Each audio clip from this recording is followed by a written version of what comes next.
2020년 관세사 37회 회계학 72번을 설명하겠습니다. 72번은 분권화와 성과평가에 관한 문제로 여기에서는 투자중심점의 성과평가 개념을 설명합니다. 2020년 관세사 37회 회계학 시험에서는 41번부터 80번까지 40문제가 출제되었는데 41번부터 70번까지 30문제는 재무회계 분야에서 출제되었고 71번부터 80번까지 10문제는 원가관리회계 분야에서 출제되었습니다. 이 중에서 6문제는 원가회계 분야에서 출제되었고 나머지 4문제는 관리회계 분야에서 출제되었습니다. 이 문제들의 난이도는 기본적 수준이기 때문에 이 문제를 통해서 출제 분야와 출제 경향을 파악하는 것이 중요합니다. 72번은 분권화와 성과평가에 관한 문제로 여기에서는 투자중심점의 성과평가 개념을 설명합니다. 72번은 투자중심점의 성과평가에 관한 개념을 설명합니다. 집권적 조직은 의사결정 권한이 중앙본부에 집중된 조직이고 분권적 조직은 의사결정 원가중심점은 표준원가 또는 변동예산 차이를 기준으로 성과를 평가하고 이익중심점은 예산손익계산서, 투자중심점은 투자수익률, 잔여이익 또는 경제적 부가가치를 기준으로 성과를 평가합니다.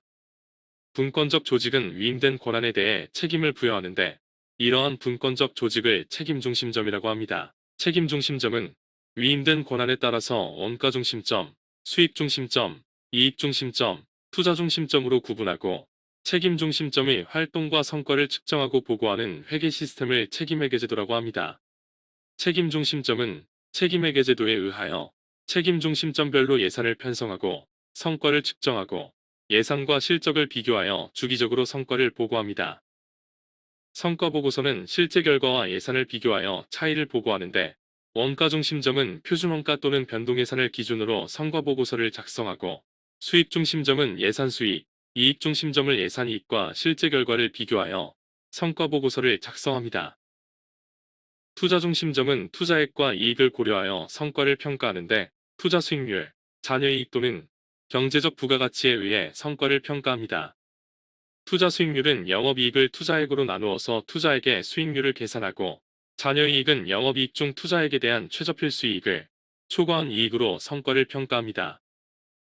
경제적 부가가치는 잔여이익과 유사하지만 여기에서는 세후이익에서 투하자본에 대한 사용대가를 초과한 이익으로 투자중심점의 성과를 평가합니다.